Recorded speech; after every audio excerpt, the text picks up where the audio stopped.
Shalom teman-teman semua, selamat berjumpa di Kones Channel. Di channel ini Anda akan mendengarkan, bahkan menyaksikan di video-video yang kami akan sajikan, video-video yang terbaik yang akan mengubah hidup Anda dan juga paradigma Anda. Selamat menyaksikan.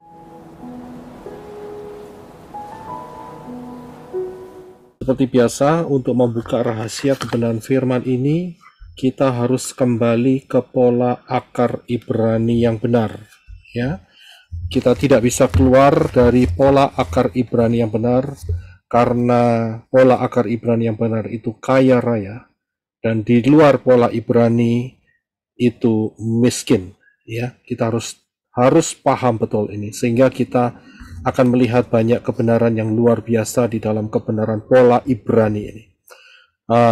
Kalau kita mau memahami pola akar Ibrani yang benar, maka jangan pernah lupa dengan 22 huruf Ibrani, ya. Dan selain daripada huruf Ibrani itu juga mempunyai piktograf. Ya, jadi saudara bisa lihat juga jumlahnya 22 piktograf. Bapak Yahweh juga menggunakan piktograf ini untuk berbicara kepada kita. Selain daripada itu, kekuatan lain daripada bahasa Ibrani itu memiliki yang namanya angka gematria. Ya, angka gematria. Jadi luar biasa sekali, dengan angka gematria ini kita bisa mendapatkan kepastian, ya, yang Bapak Yahweh inginkan di dalam kehidupan kita, sehingga kita tidak salah memanggil nama sesembahan kita. Kita tidak salah memanggil nama raja kita, yaitu Yeshua HaMashiach. Ya, jadi bukan Yahshua, ya, atau Yahusua, bukan, tetapi Yeshua. Dan nama pencipta langit dan bumi adalah Yahweh, bukan Yehova. Ya, jadi dengan angka gematria ini kita bisa menemukan ketepatannya. Nah, jangan lupa juga di dalam mempelajari kebenaran firman pola Ibrani yang benar itu, kita harus tahu yang namanya nubuat adalah pola, ya. Prophecy is a pattern. Jadi nubuat adalah pola. Apa yang pernah Bapak Yahweh ceritakan di dalam peristiwa yang masa lampau akan menjadi kenyataan pada masa yang akan datang, karena itu sebuah pola, ya. Nubuat itu adalah sebuah pola. Nah, kita akan masuk di dalam pengajaran kemah suci ini, yaitu mengenai pelataran bagian luar, atau bahasa Inggrisnya adalah outer courtyard, ya. Oke, kita akan lihat secara garis besarnya terlebih dahulu. Kemah suci ini bagian luarnya, ya, bagian luar, ya, itu namanya pelataran atau outer courtyard, ya, pelataran. Nah, kemudian selain dari pelataran, ada daerah yang dikasih tudung, begitu ya, kalau saya boleh bilang, yang ditudungi. Nah, ini di dalam tudung ini, di dalam kemah yang lebih dalam ini, ada dua ruangan, yaitu ruangan kudus, ruang kudus, dan ruang maha kudus. Ada dua, tapi ditutup oleh satu tutupan tenda, ya. Tapi memang ada lapisannya. Nanti kita akan sampai di sana. Tapi di dalam kemah yang tertutup itu ada dua ruang, yaitu ruang kudus dan ruang maha kudus. Nah, kemudian di daerah pelataran kita sudah belajar bahwa arah pintu itu adalah arah ke timur, ya, dan arah ke barat itu adalah arah masuk. Ya, kita sudah mempelajari hal ini. Nah, di dalam pelataran, di daerah pelataran ini ada dua benda, ya, dua benda atau dua peralatan. Yang pertama adalah mezbah korban bakaran, dan mezbah korban bakaran ini adalah terbuat dari kayu yang dilapisi oleh tembaga, ya. Dan yang kedua adalah bejana pembasuhan yang dibentuk atau dibuat dari tembaga, ya. Ya, jadi saudara paham terlebih dahulu. Ini dasar-dasarnya, saudara. Jadi kita harus kenal. Kemudian di dalam ruang suci atau ruang kudus, ya. Nah, di sini ada tiga benda, saudara, ya. Benda yang pertama adalah menorah atau 7 kaki dian, ya, menorah. Dan kemudian benda yang kedua adalah meja roti sajian. Nah, di dalam ruang suci ini, baik menorah ya, itu terbuat dari emas. Ya, emas tulen, emas murni yang ditatah. Kemudian meja roti sajian itu dari kayu yang dilapisi oleh emas, saudara. Ya, nah kemudian benda yang ketiga di dalam ruang suci atau ruang kudus ini adalah mezbah dupa. Ya, dan ini pun juga dibuat dari kayu tapi dilapisi oleh emas. Nah, di ruangan yang terakhir, yaitu yang paling dalam, yaitu namanya ruang maha suci atau ruang maha kudus, Holy of the Holies. Ya, jadi ruang yang paling kudus. Dan di sini hanya ada satu benda, yaitu tabut perjanjian. Tabut perjanjian ini pun terbuat dari kayu yang dilapisi oleh emas. Ya, semua ini akan punya makna, tapi kita akan bahas satu-satu, pelan-pelan saja, asal kita bisa mendapatkan pengertian yang sangat jelas dan memberkati hidup kita, karena pengertian ini sangat luar biasa. Ingat ya, bahwa apa yang kita pelajari ini ditulis oleh Moshe dan dilihat oleh Moshe di gunung saat dia dipanggil oleh Bapak Yahweh untuk menghadap Bapak Yahweh, puasa 40 hari 40 malam di atas gunung. Moshe ditunjukkan ini. Jadi benda-benda ini, rencana ini, ukuran-ukurannya, semuanya ini idenya adalah dari Bapak Yahweh, dari Shamayim, bukan dari manusia, karena itu punya keindahan yang luar biasa. Nah, kita akan lihat ya keindahannya apa saja.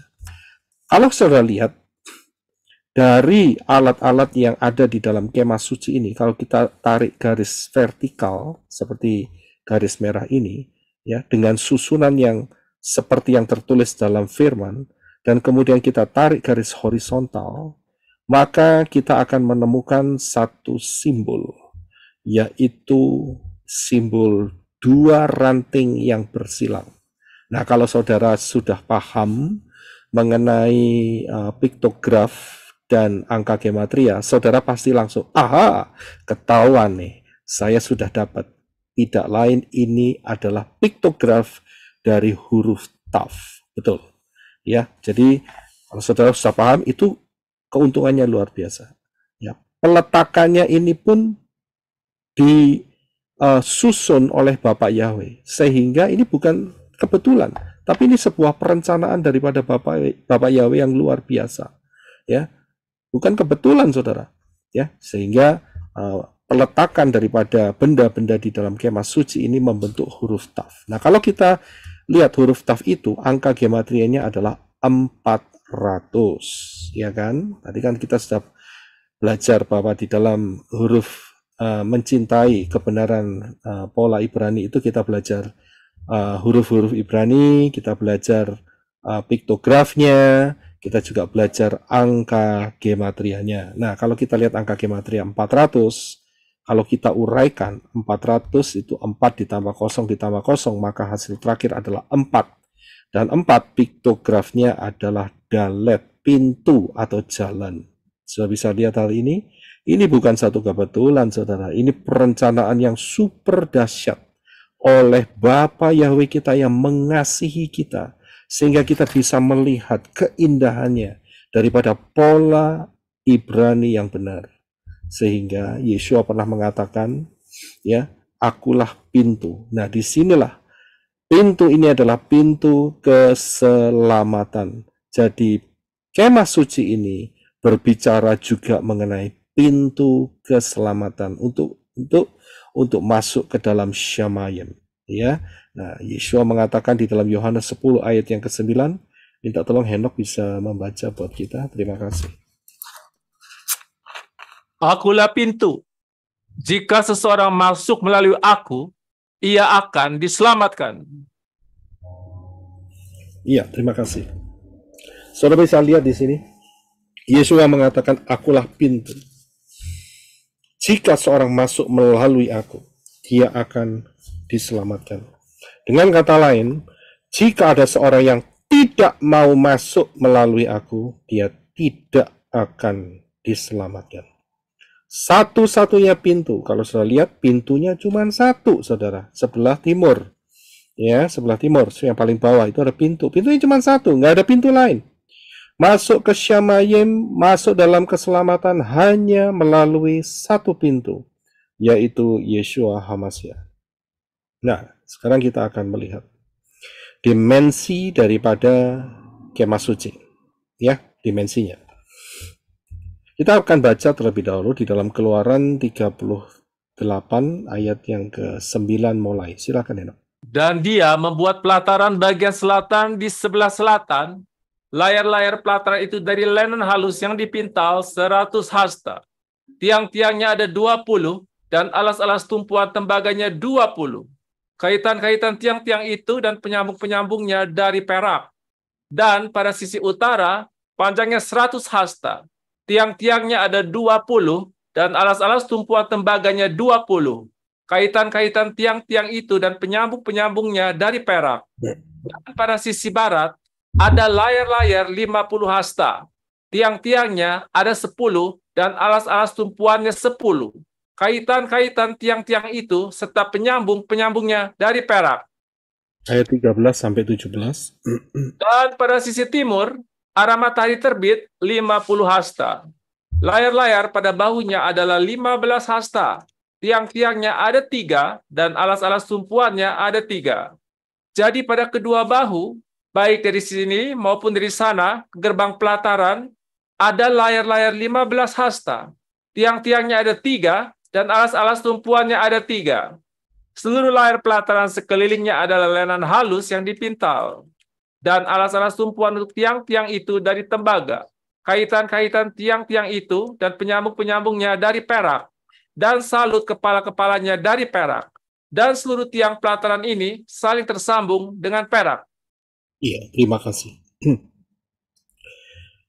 Kalau saudara baca dari Keluaran 9 sampai 17 ini ya, pasti saya yakin saudara akan bingung. Sehingga saudara pikir ini ngomong apa ini? Ya, tetapi di dalam pembacaan kita ini ada rahasia. Rahasianya di mana? Ayo kita pecah sedikit-sedikit ya. Sehingga kita bisa melihat kebenarannya. Oke, saya mau cek suara saya dulu. Karena terus terang tenggorokan saya ini lagi sakit sekarang ini. Suara saya bagus ya? Bagus, Pak. Bagus, Pak. Bagus kayak Andi Lau, Pak, suaranya, Pak. Aduh, saya nggak kepingin suaranya kayak dia. Ya, oke. Ya, rahasia di mana? Kita akan pecah-pecah ayat ini. Yang pertama adalah saudara lihat hal ini, yang saya garis tebal, ya, huruf tebal dan juga yang saya kasih warna merah. Bagian selatan itu ada 100 hasta. Bagian utara itu ukurannya panjangnya 100 hasta. Bagian barat itu 50 hasta. Dan bagian timur, matahari terbit, 50 hasta.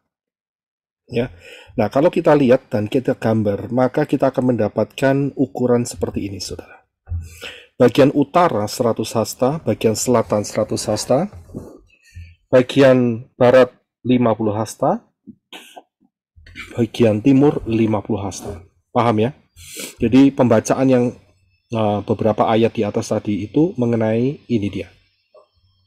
Ukuran daripada kemah suci. 100, 150, dan 50. Nah, kalau kita jumlahkan ini semua, maka kita akan mendapatkan total yaitu angka 300. Dan saudara tahu bahwa angka 300 itu merupakan angka gematria dari huruf Shin. Ya, paham ya? Jadi angka 300 ini adalah angka gematria dari huruf Shin. Ya, jadi firman Bapak Yahweh itu cocok semua. Ya, memang cocok. Saya setuju dengan luar biasa sekali bahwa ini adalah ilmu yang sangat cocok sekali. Ya, jadi tidak perlu dicocok-cocokkan karena dari Syamayim sudah pasti cocok. Ya, jadi angka 300 adalah angka Shin. Nah, kalau sudah lihat ini, saya pernah bawakan di dalam Noah dan 2029. Sudah tahu panjang daripada Noah Ark atau bahtera Nuh bahtera Noah, itu juga angka 300 cubits. Ya, ada 300 di sana. So bisa lihat, jadi kesamaan yaitu huruf Shin. Mengapa huruf Shin? Kita tahu ya bahwa ingat, nubuat adalah pola. Jadi apa yang Bapak Ibu tetapkan di Noah itu juga ditetapkan kepada Moshe. Ya, jadi sama karena nubuat adalah pola. Nah, kenapa huruf Shin? Kita ingat di Yerusalem itu ada 3 lembah, yaitu lembah Hinnom, lembah Refaim, dan lembah Kidron, yang membentuk huruf Shin, di mana Yeshua HaMashiach mati di atas kayu salib. Dan Shin ini merupakan satu tanda atau simbol, tanda tangan, signature daripada Bapa Yahweh. Karena itu, ya, kita tahu yang namanya El Shaddai. Ya, El Shaddai. Elohim yang Maha Kuasa. Jadi yang mati di atas kayu salib ini adalah Elohim yang Maha Kuasa di dalam rupa manusia. Ya, di dalam rupa manusia. Ini dia, ini rahasia yang luar biasa. El Shaddai. Jadi kenapa pakai Shin? Shin ini juga dikenakan di mezuzah, ya. Jadi ada banyak hal dengan menggunakan Shin yang melambangkan, memberikan arti, ya, simbol, yaitu El Shaddai, Elohim yang Maha Kuasa, God Almighty. Nah, jangan pernah lupa juga bahwa kita akan kembali sebentar, yaitu pintunya itu satu, ya, pintunya satu. Jadi Elohim yang Maha Kuasa ini sudah menetapkan pintunya itu tidak ada yang lain. Boleh manusia punya istilah, ya, boleh punya istilah banyak jalan menuju ke Roma. Memang banyak, saudara. Mau lewat darat, mau lewat udara, mau lewat laut, memang banyak. Tetapi untuk ke Syamayim, masuk di dalam rencana keselamatan, hanya satu, tidak ada yang lain. Ya, silakan Henok untuk baca di Yohanes 14 ayat yang ke-6. Silakan, terima kasih. Yeshua berkata kepadanya, "Akulah jalan dan kebenaran dan hidup. Tidak seorang pun datang kepada Bapa jika tidak melalui aku." Ya, terima kasih. Yesus berkata, akulah jalan, akulah dalet, akulah pintu, akulah kebenaran, aku hidup. Tidak ada seorang pun datang kepada Bapa Yahweh kalau tidak melalui aku. Ya, ini penting sekali. Nah, karena itu, Yeshua itu tidak sama dengan Jesus. Ya, saya tekankan sekali lagi dalam pengajaran ini, Yeshua tidak sama dengan Jesus. Yang pertama, kelahirannya 15 Tisri saat perayaan Sukkot. Sedangkan si Yunani, ya, lahirnya 25 Desember. Sukkot itu sekitar akhir September atau awal Oktober. Ya, jadi beda, saudara. Yeshua tidak sama dengan Jesus. Now, yang berikut, saya ada pertanyaan nih dari subscriber yang nanyain gini. Masa hari raya Sukkot orang Israel itu wajib tidak bekerja? Kok ada gembala di padang? Ya, bisa lihat, ini ada satu teman yang text message, dia dapat sanggahan dari orang lain. Dia kepingin memberitakan kebenaran firman, tapi disanggah masalah ini, masalah Sukkot. Mengapa saat Sukkot kok ada gembala yang sedang menggembalakan dombanya di padang? Padahal perayaan Sukkot itu tidak boleh kerja. Dan dikasih ayat, ya, orang ini dikasih ayat, yaitu di dalam Imamat 23 ayat 35. Yang berbunyi, pada hari yang pertama haruslah ada pertemuan kudus. Jangan kamu melakukan sesuatu pekerjaan berat. Sudah bisa lihat? Nah, orang yang tanya ini saya yakin bukan yang menyampaikan kepada saya, ya, bukan. Tapi orang yang mencoba untuk mungkin nggak tahu mencobai teman kita, ya, subscriber ini yang sudah percaya Bapak Yahweh, mencoba untuk mencari-cari kesalahan, mungkin, ya. Tapi nggak apa-apa, ya. Kita harus tahu jawabannya, ya. Kita harus tahu jawabannya. Jadi pertanyaannya adalah masa hari raya Sukot orang Israel wajib tidak bekerja.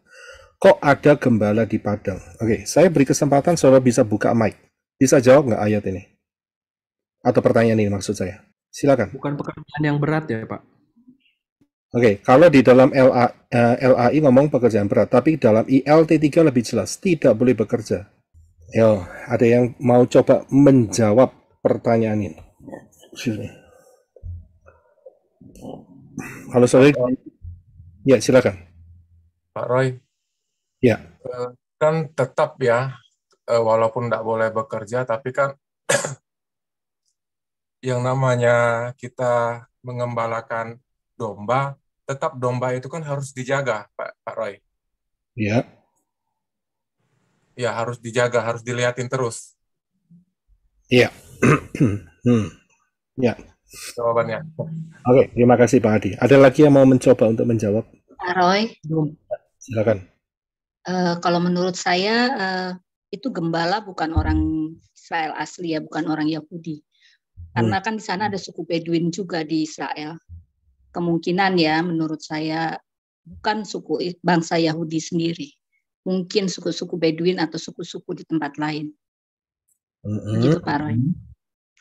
Suku Bedouin mungkin yang di padang menjaga domba. Ya, tapi gini, saat kelahiran Yeshua itu adalah 15 Tisri dan itu adalah Sabat Gadol. Jadi Sabat Gadol, walaupun namanya Sabat Gadol, itu peraturannya sama dengan Sabat, yaitu tiap orang tidak boleh bekerja. Ya, jadi baik itu orang asing atau maupun orang Israel. Ya, apalagi? Kan domba kan tetap harus makan ya, Pak. Maksudnya walaupun sabat atau enggak, apakah mungkin dombanya juga tetap harus dikasih makan gitu loh, Pak. Ya. Jadi mungkin diperbolehkan untuk itu. Ya, oke. Terima kasih kalau gitu. Oke, silakan tutup mic-nya terlebih dahulu. Saya akan lanjutkan. Ya, jadi ada kemungkinan yang pasti domba itu harus makan. Ya, jelas. Karena domba makannya sehari, nggak tahu sekali, 2 kali, saya nggak tahu, tapi yang jelas mereka melakukan makan. Dan belum tentu semua gembala-gembala ini punya kandang. Jadi mereka memang tiap-tiap harinya menemani dombanya itu di luar situ. Tetapi ada hal yang lebih spesifik, saudara. Ada yang lebih spesifik, yaitu di dalam Imamat 23 ayat yang ke-41 dan 42. So, perhatikan di sini. Coba Henok bisa bantu baca buat kita. Terima kasih. Dan kamu harus merayakannya bagi Yahweh 7 hari lamanya dalam 1 tahun. Itulah suatu ketetapan untuk selamanya bagi generasi-generasimu. Dalam bulan yang ke-7 kamu harus merayakannya. Kamu harus tinggal di dalam pondok-pondok daun selama 7 hari. Semua orang Israel asli harus tinggal di dalam pondok-pondok daun. Ya, terima kasih. Jadi saudara bisa lihat, di dalam perayaan Sukot, selama 1 minggu, mulai dari 15 Tisri, ya, sampai 1 minggu, orang-orang Israel harus tinggal di pondok-pondok daun. Jadi mereka sebelumnya harus mempersiapkan itu. Dan saat tanggal 15 Tisri mereka tidak diizinkan diam di dalam rumah. Ya, jadi di dalam hal ini saat itu sekalian mereka punya domba, ya mereka ngeliatin dombanya. Bukan berarti mereka kerja. Bisa lihat di sini. Karena peraturannya ada di sini. Imamat 23 ayat 41-42. Kamu harus tinggal dalam pondok-pondok daun selama 7 hari. Ya, bisa paham ya di sini ya. Ini luar biasa sekali. Mungkin orang itu mau menjatuhkan dengan cara kan tidak boleh kerja saat Sabat, walaupun Sabat Gadol. Iya, nggak apa-apa. Tapi lihat ayat ini. Bapak Yahweh menetapkan selama 1 minggu, 7 hari harus tinggal di luar rumah, yaitu di pondok-pondok yang mereka bangun. Nah, itu namanya Sukah, ya. Itu dia perayaan Sukot. Ya, jadi paham untuk jawaban yang ditanyakan. Nah, yang selanjutnya, Yeshua tidak sama dengan Jesus melalui kelahirannya. Saudara bisa lihat si Yunani ini saat kelahirannya didatangi oleh 3 orang Majus.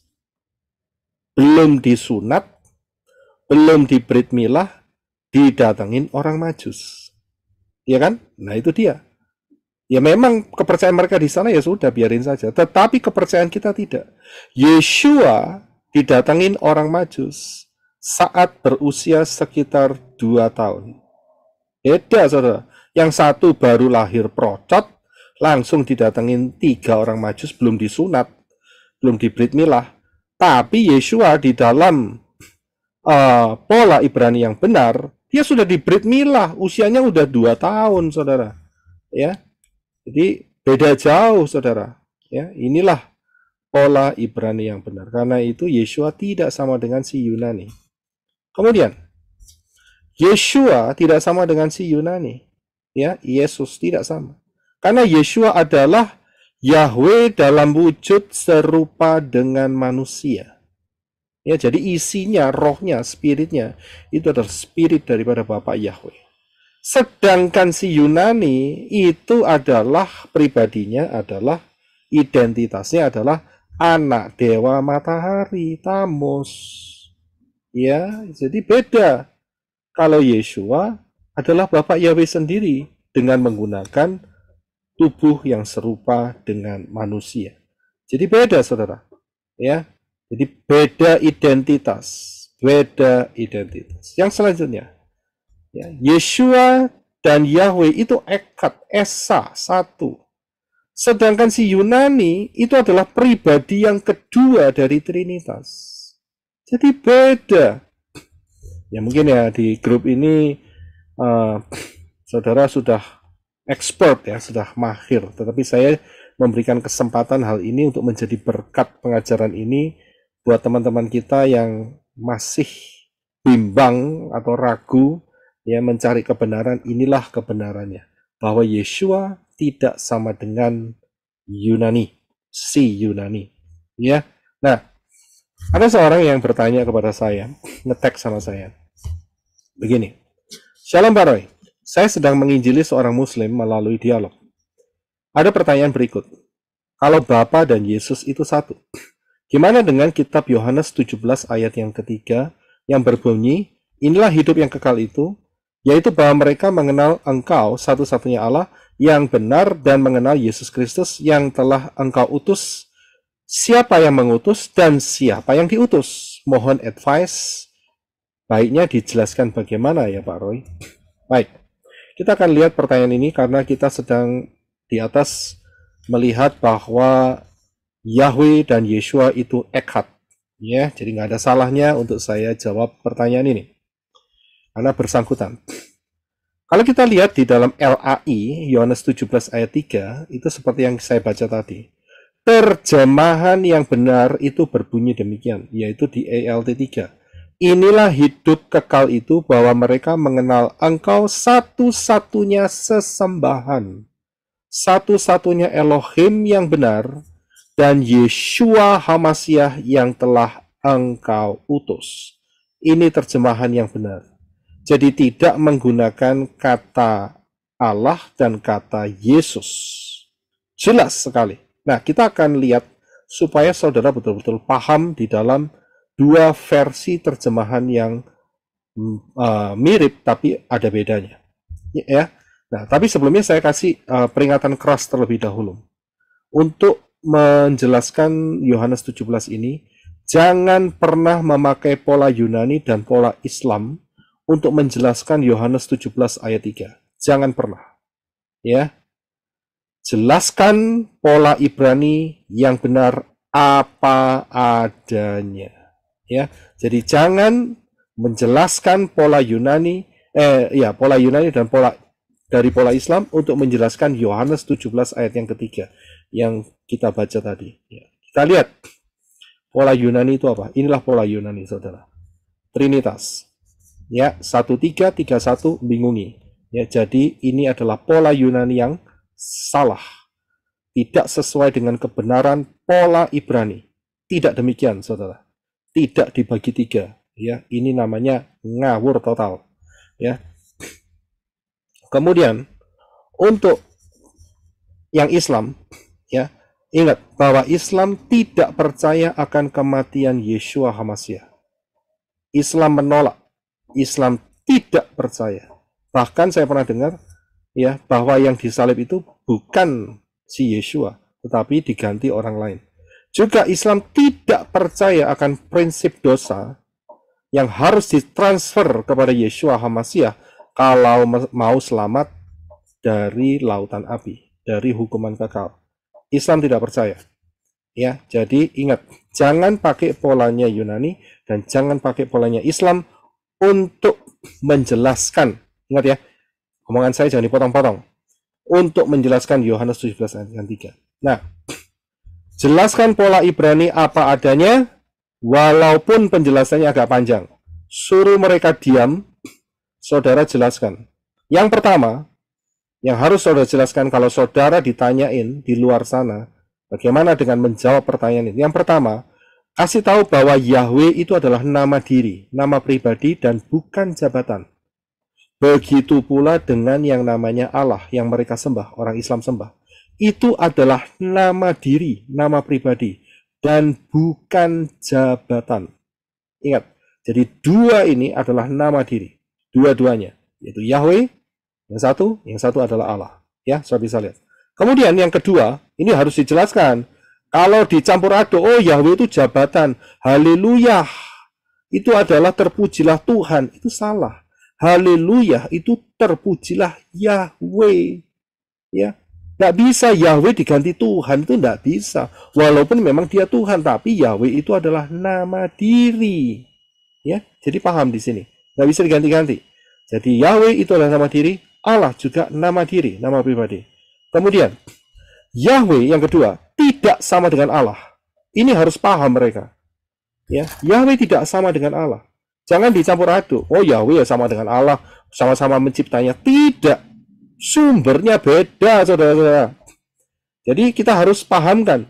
Ingat dulu, ya, ada 8 poin yang harus dilampaui untuk menjawab Yohanes 17 ayat 3. Ada 8 poin, saudara. Ya, ini poin-poin penting, nggak boleh lupa, saudara. Kemudian, yang ketiga, kalau baca Tanak, ya, Tanak loh ya, bukan apa itu namanya, kitab suci LAI ya, bukan ya. Sesembahan Israel selalu disebut adalah Yahweh dan bukan Allah. Ini wajib mereka ketahui. Ya, wajib mereka ketahui. Jadi yang disembah oleh Bani Israel adalah Yahweh. Memang Bani Israel pernah menyembah dewa-dewa asing, tetapi perjanjian kekal yang dibuat oleh Elohim pencipta langit dan bumi, yaitu Yahweh dengan Israel. Bukan nama-nama yang lain, bukan Baal, bukan yang lain-lain, bukan Asitoret, bukan yang lain. Tetapi Yahweh adalah yang membuat perjanjian dengan bangsa Israel. Yahweh adalah sesembahan bangsa Israel, bukan Allah. Nggak pernah ketemu di situ. Ya, nggak pernah ketemu. Nah, kemudian yang keempat, saya harus jelaskan bahwa terjemahan kitab suci tahap awal untuk bahasa Melayu yang menerjemahkan adalah orang ini, saudara. Yang namanya Abdullah bin Abdul Qadir Munshi. Karena saat itu orang inilah yang dianggap mampu untuk menerjemahkan dari bahasa Inggris, bahasa Jerman ke dalam bahasa Melayu. Karena itu LAI sekarang masih tetap menggunakan kata Allah. Dan kata Allah di sini dianggap sebagai jabatan, bukan nama diri. Tetapi itu pun juga sudah salah. Sudah paham di sini? Karena kata si A ini adalah nama diri. Tadi saya sudah ucapkan di atas. Ya, saya sudah berikan di poin yang sebelumnya. Si A adalah nama diri. Tidak bisa dijadikan jabatan. Ya, oke. Yang kelima, Yeshua adalah orang Ibrani atau Israel dari suku Yehuda. Karena itu namanya adalah dari bahasa Ibrani, bukan dari bahasa Yunani. Jadi bukan Yesus, bukan Jesus, bukan Yesus, bukan, tapi Yeshua. Ya, namanya Yeshua. Diambil dari bahasa Ibrani. Ya, ingat, Yeshua diambil dari bahasa Ibrani dan tidak pernah diberikan dari bahasa Yunani. Ya, tidak pernah. Nah, karena itu juga saudara harus menjelaskan yang keenam.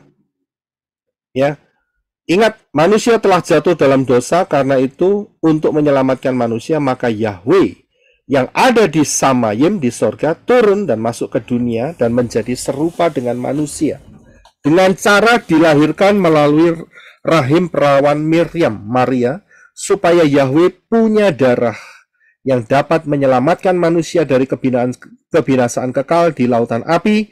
Dan bayi yang dilahirkan Miriam atau Maria, ya, sebetulnya Miriam yang benar, diberi nama Yeshua. Ya, jadi pribadi Yeshua di dalamnya itu adalah Yahweh.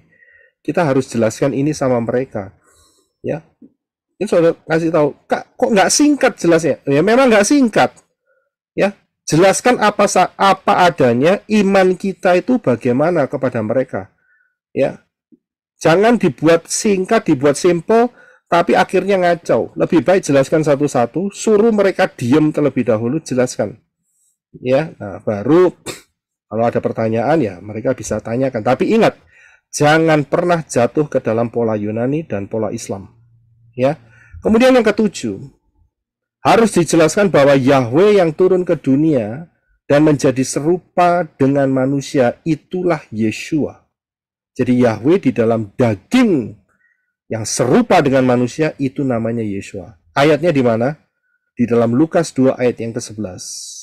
Ya, di dalam terjemahan Hebraic Root Bible Version. Silakan Henok untuk baca buat kita. Terima kasih. For today is born to you in the city of David, the Savior who is Yahweh, the Messiah. Saya bisa lihat, hari ini telah lahir. Siapa yang lahir?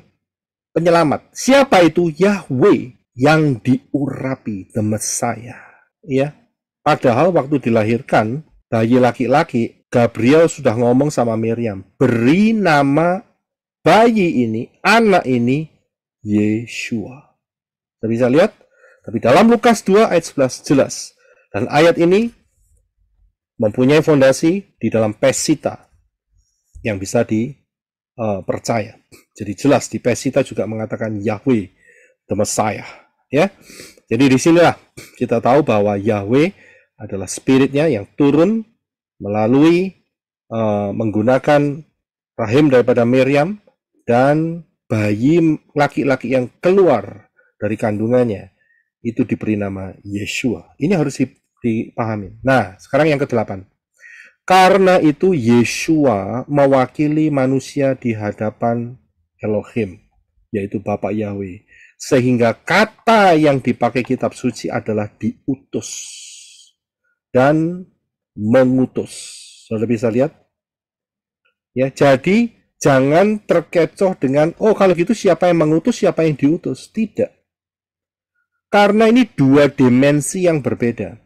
Yahweh itu ada di dalam dimensi spirit, dalam dimensi roh.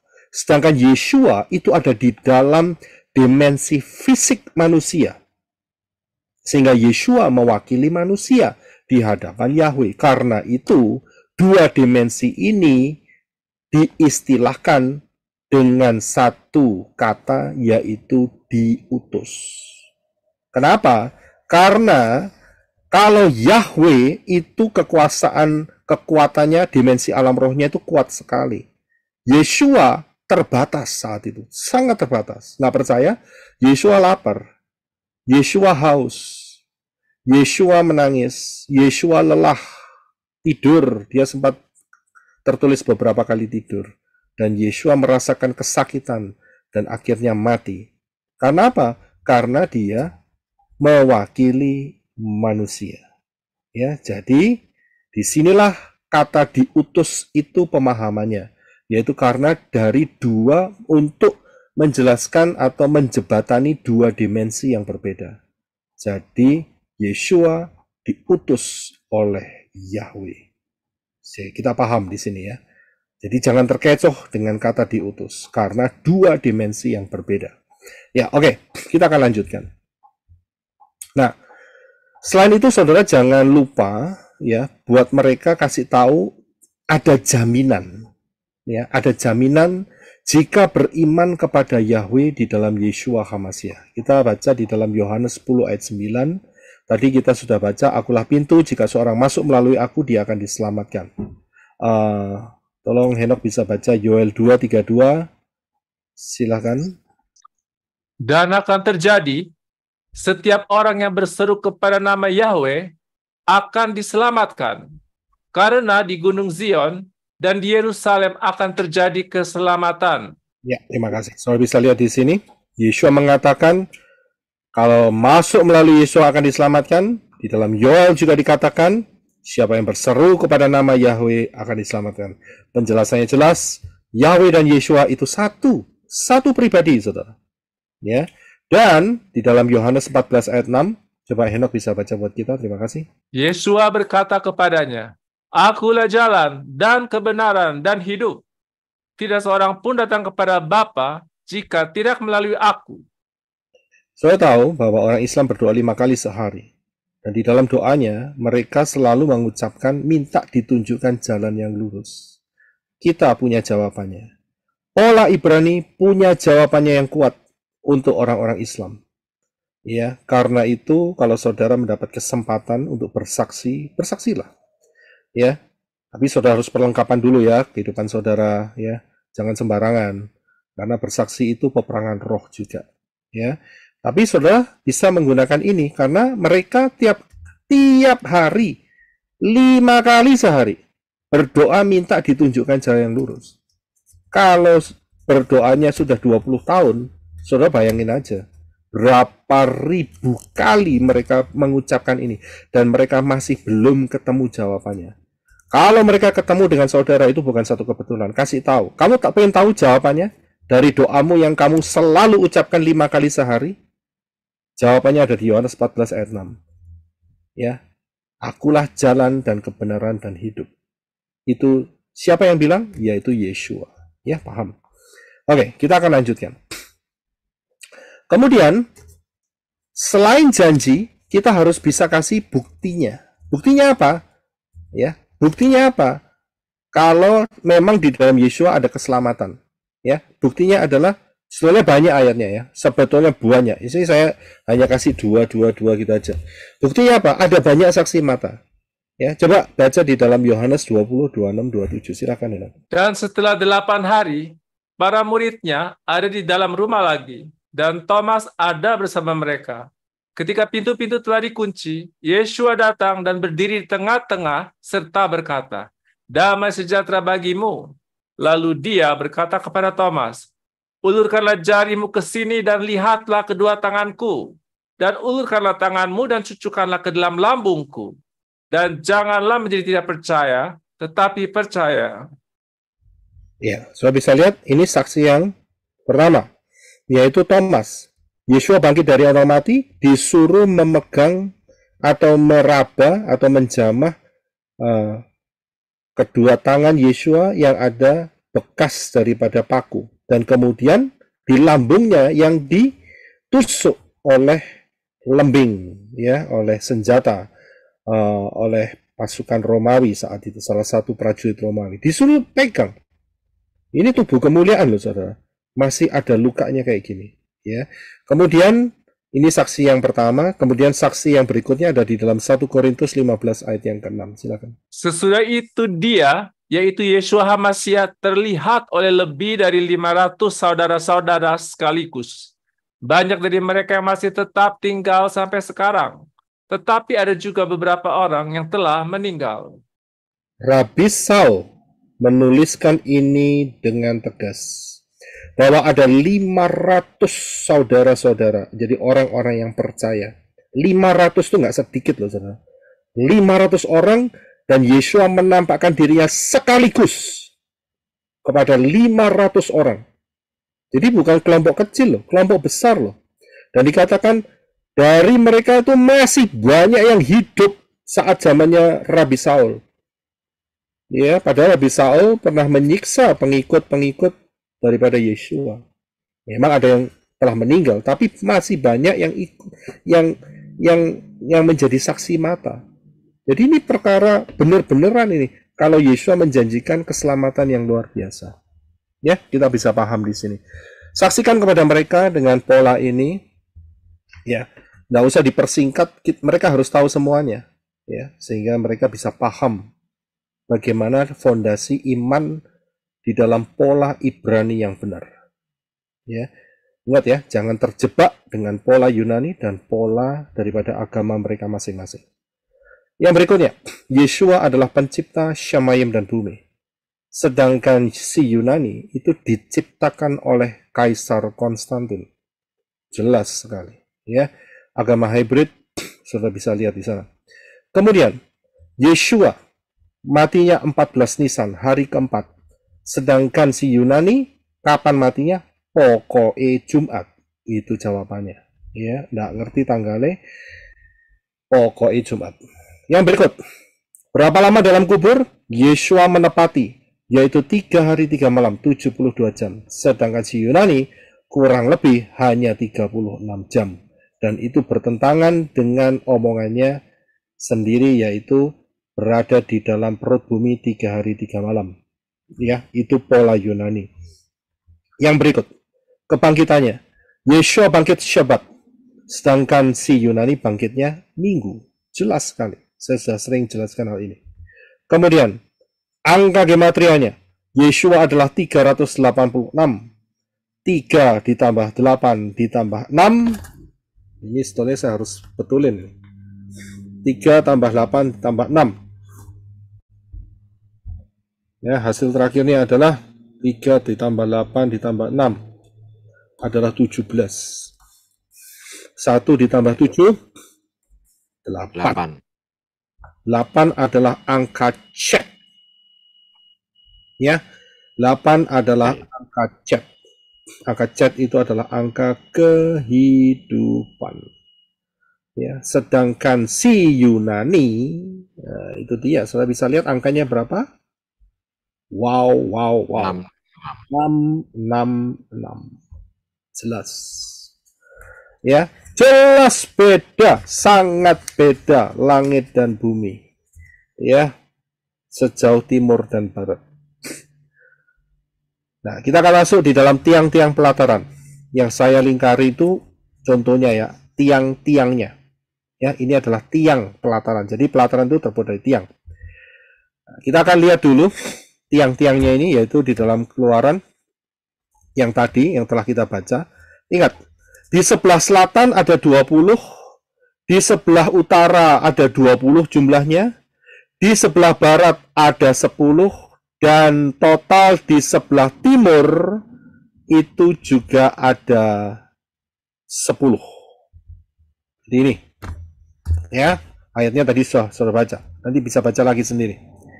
Jadi sebelah utara 20 tiang, sebelah selatan 20 tiang, sebelah barat 10 tiang, ya, 10 ya.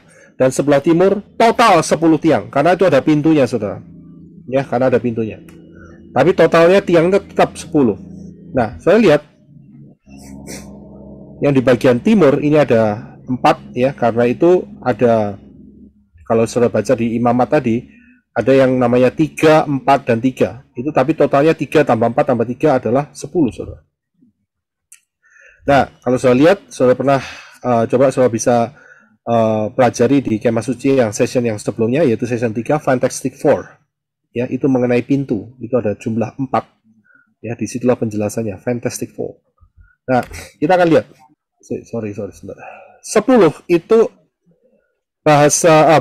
adalah angka gematria dari huruf Yod. Ya, 10 adalah angka gematria dari huruf Yod. Dan piktografnya adalah lengan, ya, atau tangan, lengan.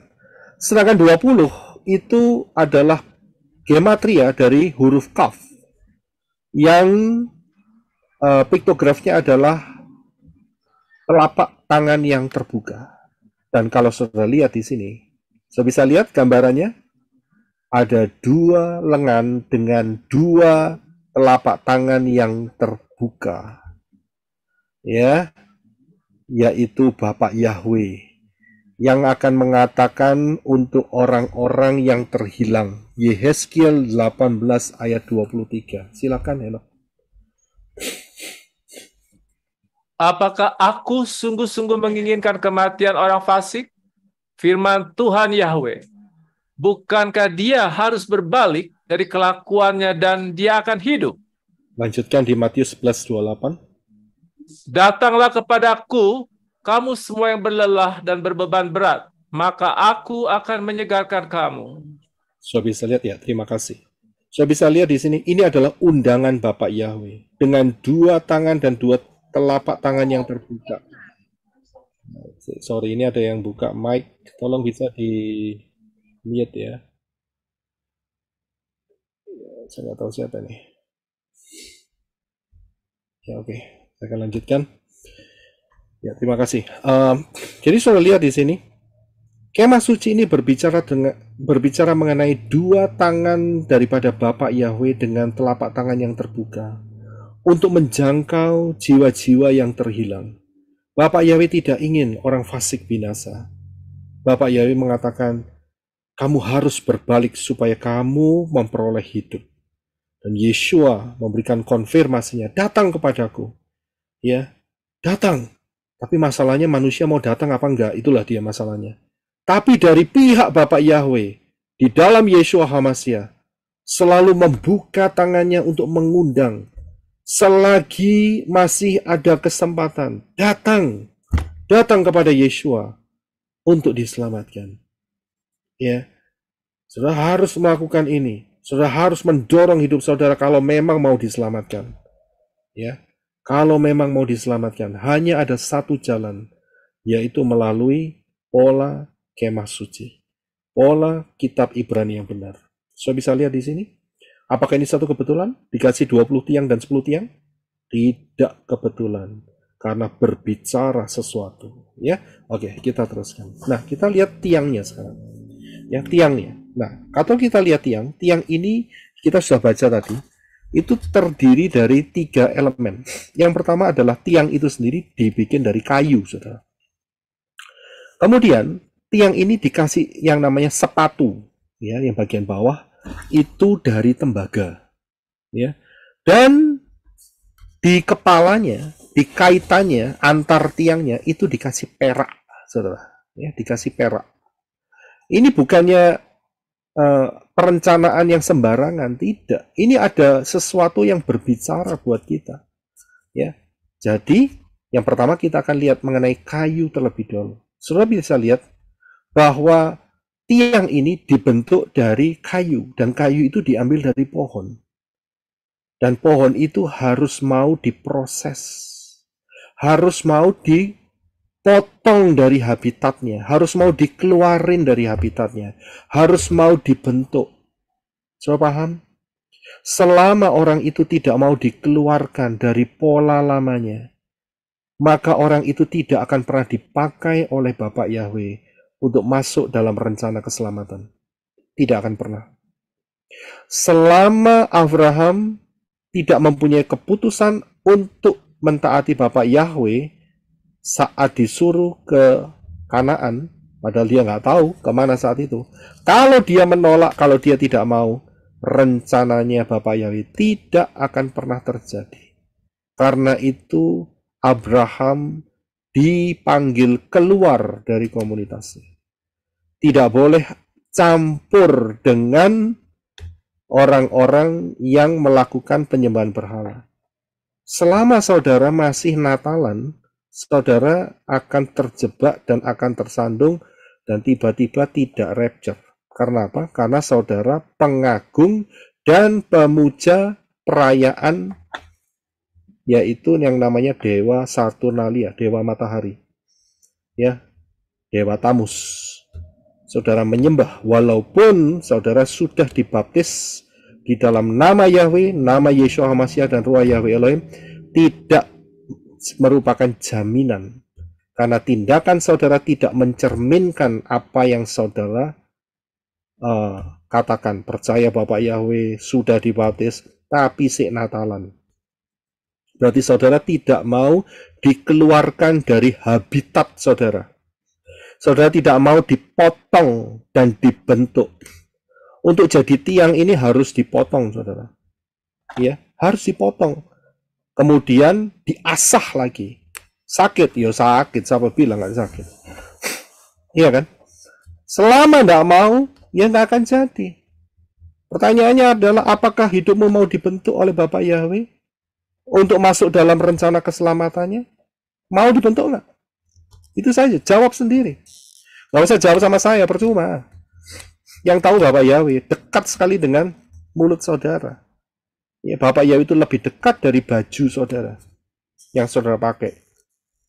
Ya, apakah hidupmu mau dibentuk? Kalau tidak mau dibentuk, menolak diproses, saudara akan dijadikan kayu bakar. Ayatnya ada? Ada. Nggak percaya? Ini dia, Matius 3 ayat 10. Ya, coba bisa Henok baca buat kita. Terima kasih. Sekarang juga kapak telah tersedia pada akar pohon. Karena itu, setiap pohon yang tidak menghasilkan buah yang baik akan ditebang dan dilemparkan ke dalam api. Sudah bisa lihat Matius 3 ayat 10? Apa ini berbicara tentang pohon? Tidak. Ini berbicara tentang manusia. Satu kali Yeshua pernah menyembuhkan orang yang buta. Dan saat Yeshua tanya, setelah dijamah ya matanya, dan Yeshua tanya, apa yang kamu lihat? Dan orang itu mengatakan, aku melihat manusia berjalan seperti pohon. Saya bisa lihat, itu bukan kebetulan loh, itu buat menguatkan kita semua. Bahwa manusia itu kayak pohon. Benar nggak? Ya ini benar kan polanya. Kalau nggak dipotong, nggak akan selamat. Saudara. Ya akan tetap jadi pohon begitu, pohon liar. Dan apa? Akhirnya dibuang ke dalam api. Jadi ayat ini bisa berkata, sekarang juga kapak sudah tersedia di akar manusia. Karena itu setiap manusia yang tidak menghasilkan buah yang baik akan ditebang dan dilempar ke dalam api, yaitu lautan api. Saya bisa lihat. Jadi pohon ini bercerita tentang manusia. Menolak diproses, nggak mau mengikuti polanya Bapak Yahweh. Ya Bapak Yahweh nggak memaksa, ya terserah kamu. Tapi ingat ya, setiap pilihan ada konsekuensi. Berarti kan, setiap pilihan ada konsekuensi. Jangan seperti anak kecil, wah aku milih ini tapi nggak ada konsekuensi. Tidak. Setiap pilihan ada konsekuensi. Baik pilihan yang benar, yaitu menuruti pola kebenaran firman yang benar, maka konsekuensinya akan rapture. Begitu memilih pola yang tidak benar, konsekuensinya adalah masuk 666, ketinggalan rapture. Untung-untung kalau masih bisa selamat. Kalau enggak, pakai tanda, ya pasti masuk dalam lautan api. Pasti. Ya, pasti. Firman Bapak Yahweh pasti terjadi. Oke, yang berikutnya. Dikasih sepatu tembaga. Kenapa tembaga? Saya pernah ajarkan ya di dalam pengajaran Wahyu. Saya berikan ayatnya di dalam Keluaran 38 ayat 10, beberapa ayat 10, 11. Saudara, ini ayat kita sudah baca di atas ya, jadi nggak usah dibaca lagi. Saya lihat alas-alas tumpuan tembaganya. Jadi ada tumpuan tembaganya. Tiangnya 20 dan dikasih tumpuan. Tumpuan itu di kakinya, sepatu, kasih tembaga. Ya. Nah, saudara lihat di dalam Wahyu 2 ayat 18. Ya, saudara cari di pengajaran ini. Dikatakan bahwa, silakan Henok bisa baca buat kita mengenai gereja Tiatira. Silakan. Dan tuliskanlah kepada malaikat gereja di Tiatira, putra Elohim, yang kedua matanya bagaikan nyala api, dan kedua kakinya serupa tembaga yang berkilau, mengatakan hal-hal ini. Ya.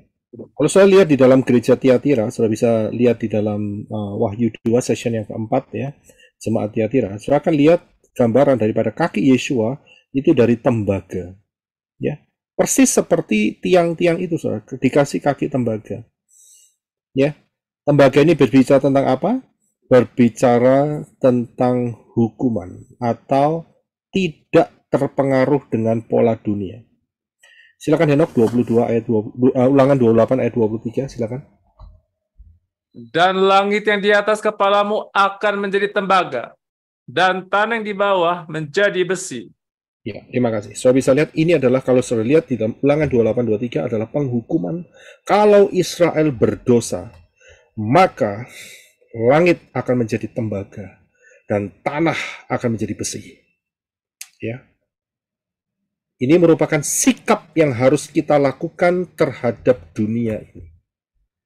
Terhadap dunia ini. Roma 12 ayat yang kedua. Janganlah menjadi serupa dengan orang-orang di dunia ini, tetapi biarlah kamu diubahkan oleh pembaruan pikiranmu, agar kamu dapat mengenal kehendak Elohim yang baik, yang berkenan, dan yang sempurna. Ya, terima kasih. Saudara bisa lihat, jangan kamu jadi serupa dengan orang-orang dunia ini. Coba saudara ngaca sekarang. Pola pikir saudara gimana dengan orang-orang dunia ini? Sama atau tidak? Kalau sama, hati-hati. Ayat ini mengatakan, kamu harus diubah pola pikirmu. Kamu tidak boleh sama dengan dunia ini. Saudara bisa lihat, inilah yang menjadi tembaga. Ini yang menjadi pemisah. Kekuatan pemisah. Kita harus hubungan dengan dunia ini, kita harus pakai tembaga. Jangan pernah kompromi dengan dunia ini. Saudara bisa lihat di sini, karena dunia ini penuh dengan setan, roh-roh jahat yang bisa menyelinap masuk dan bermanifestasi dalam hal-hal yang negatif. Hati-hati, saudara. Apalagi sekarang yang namanya CERN, tahu ya CERN ya, itu sudah jadi. Ya, kita nggak tahu mereka sudah jalanin atau tidak, atau percobaan, dan kemudian dari situ sudah ada celah-celah pintu gaib yang terbuka, dan itu sudah mulai merambah masuk. Karena apa? Karena waktunya udah dekat, saudara. Pengangkatan sudah tidak lama lagi. Saudara akan melihat fenomena-fenomena ya, yang aneh-aneh dari alam setan. Hati-hati, saudara. Karena itu jangan menjadi serupa dengan dunia ini. Ya, paham di sini ya. Kemudian Yohanes 17 ayat 14 dan 16. Silakan Henok. Aku telah memberikan firman-Mu kepada mereka, dan dunia membenci mereka karena mereka tidak berasal dari dunia, sama seperti aku tidak berasal dari dunia. Mereka tidak berasal dari dunia, sama seperti aku tidak berasal dari dunia. Ya, terima kasih. Saudara bisa lihat, Yeshua tidak berasal dari dunia. Saat Yeshua membeli kita, posisi kita sudah dirubah. Ya, penempatan kita sudah dirubah. Dan Yeshua mengatakan, padahal murid-murid secara fisik lahir dari dunia. Betul kan? Kan nggak ada yang seperti Yeshua. Tapi Yeshua mengatakan, mereka tidak berasal dari dunia, sama seperti aku tidak berasal dari dunia. So, bisa lihat, bagi orang-orang yang beriman kepada Yeshua HaMashiach, setia melakukan apa yang menjadi keinginan Yeshua HaMashiach, yaitu Torah, ya, dan kebenaran, Tanak dan Brit Gadasa, itu tidak berasal dari dunia. Kalau saudara tidak berasal dari dunia, saat rapture, ya saudara tidak akan ketinggalan, begitu loh. Ya, kita akan terangkat, karena kita nggak dari dunia. Kita dari mana? Ya, kita sama seperti Yeshua. Yeshua dari mana? Dari Shamayim. Posisi kita di dalam alam roh, kita udah dipindah, saudara. Kita harus tahu ini. Karena itu kan saya jelaskan minggu lalu. Saat orang meninggal, yang sekarang ini ya, sesudah Yeshua Mashiach, maka tidak lagi masuk ke dalam pangkuan Abraham, tapi masuk ke dalam Firdaus. Ya, jadi kita harus paham di situ. Saya menerima teks dari ada yang bertanya mengenai hal ini. Nanti kita akan jawab ya. Nanti setelah sesi lanjut jawab. Ya, jadi saudara bisa lihat di sini kita tidak berasal dari dunia. Ya, dari mana kita? Karena kita sudah dibeli oleh Yeshua HaMashiach dengan darahnya yang mahal, maka kita sudah dinyatakan berasal dari Shamayim. Karena itu saat rapture, maka kita akan kembali ke Shamayim, karena Rabi Saul mengatakan Kewarganegaraan kita ada di Shamayim. Itu luar biasa. Ya, secara fisik mungkin kita masih warga negara Indonesia, Kanada, Australia, New Zealand, ya, Amerika, tetapi secara roh yang kekal kita warga negara Shamayim. Jangan pernah lupa itu. Kemudian yang terakhir yaitu masalah perak, kepala dari perak. Ya, ayatnya kita sudah baca di atas, Keluaran 38 ayat 10, 11, 19. Dikatakan bahwa kaitan-kaitan tiang itu dan penyambung-penyambungnya dari perak. Ayat 19 dikatakan kaitan-kaitannya dari perak dan salut kepala-kepalanya serta penyambung-penyambungnya dari perak. Nah, perak ini apa? Ya, perak ini bicara soal apa? Saudara tahu perak itu adalah uang resmi dalam transaksi perdagangan masa lampau. Itu selalu pakai perak, nggak pakai emas, saudara. Ya, yang mereka selalu gunakan adalah silver, perak. Nah, kita akan lihat perak ini, yaitu agak sedikit panjang ayatnya. Ya, Keluaran 30 ayat 11 sampai 16. Silakan ya, Dok. Berfirmanlah Yahweh kepada Musa, apabila engkau mengangkat kepala Bani Israel ketika mereka dihitung, maka haruslah mereka masing-masing memberikan harga penebusan jiwanya kepada Yahweh pada saat mereka dihitung, agar di antara mereka tidak terjadi wabah pada saat mereka dihitung. Inilah yang harus mereka berikan. Setiap orang yang terdaftar ketika mereka dikumpulkan, setengah shikal menurut shikal kudus. Shikal ini 20 gera beratnya. Setengah shikal sebagai persembahan unjukan kepada Yahweh. Setiap orang yang terdaftar ketika mereka dikumpulkan itu, dari anak umur 20 tahun dan di atasnya, haruslah ia memberikan persembahan unjukan kepada Yahweh.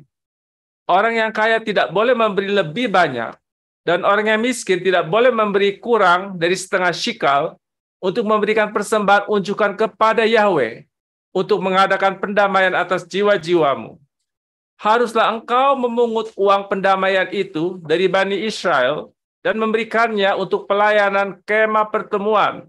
Haruslah hal itu menjadi tanda pengingat bagi Bani Israel di hadapan Yahweh untuk mengadakan pendamaian bagi jiwa-jiwamu. Terima kasih. Sudah bisa lihat, untuk mengadakan pendamaian bagi jiwa-jiwa, itu harus dibayar dengan uang perak ke kemah suci. Harus. Yang kaya tidak boleh memberi lebih banyak, yang miskin tidak boleh memberi kurang dari setengah shekel. Sudah bisa lihat? Nggak ada yang namanya, oh karena aku kaya, maka keselamatanku akan porsinya lebih besar daripada yang miskin. Tidak. Ini bicara soal keselamatan. Karena di dalam posisi keselamatan, baik yang kaya dan miskin, itu nggak ada bedanya. Tidak ada bedanya. Ya, ukurannya harus sama. Tidak boleh memberi lebih banyak dan juga tidak boleh kurang daripada itu. Tidak boleh. Ini sudah ketetapan. Ya, ini adalah fondasi keselamatan. Ingat ya, keselamatan itu bukan rewards. Keselamatan itu bukan apa itu rewards? Rewards itu hadiah dari Bapak Yahweh, bukan. Ya, keselamatan itu bukan rewards. Keselamatan itu anugerah. Ya, karena itu tidak boleh beri lebih banyak, tidak boleh beri kurang. Harus sama. Baik yang kaya, baik yang miskin. Di hadapan Bapak Yahweh sama. Ya, untuk apa? Pendamaian atas jiwa-jiwamu. Pertanyaannya adalah, siapakah pendamai jiwa manusia? Siapakah? Tidak ada lain adalah Yeshua HaMashiach. Jadi perak ini adalah simbol daripada Yeshua HaMashiach. Ya, yang memberikan keselamatan, baik yang kaya, baik yang miskin. Harganya sama. Harganya sama. Ya, tidak ada yang lebih mahal, tidak ada yang kurang. Ya, tidak ada yang, maksud saya tidak ada yang memberi lebih dan tidak ada yang memberi kurang dari takaran. Inilah takaran keselamatan, yaitu Yeshua HaMashiach.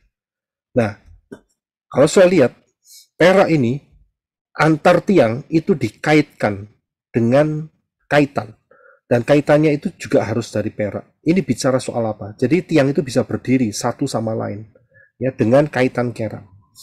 Kaitan perak maksud saya.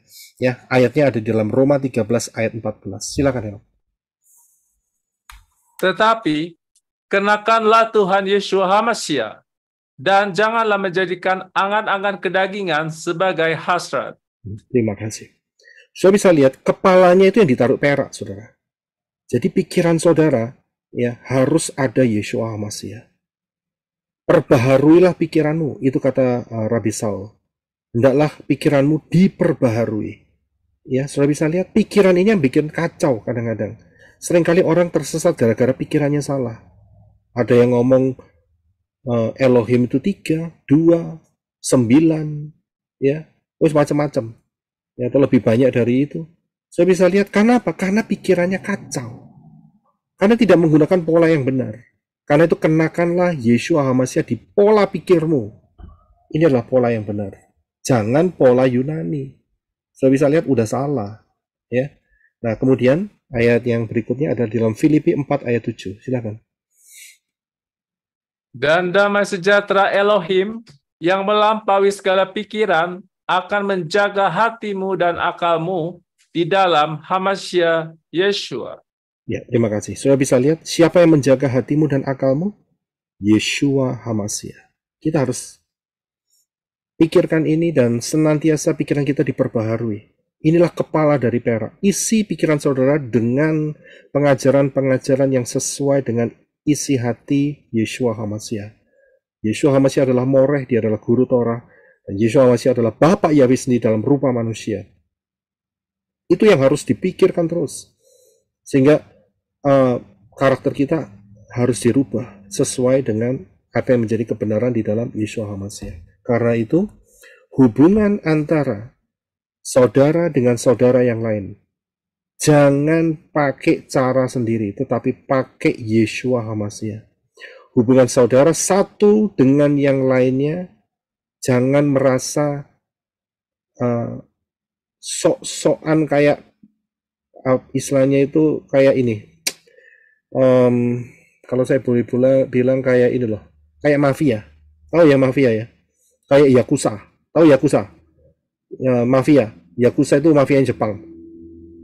Sedarah sedaging, kemudian mereka pakai ritual, tangannya diiris dan dilekatkan satu sama lain. Ya, jangan seperti itu. Itu cara setan. Antar kita harus ada Yeshua. Itu yang betul.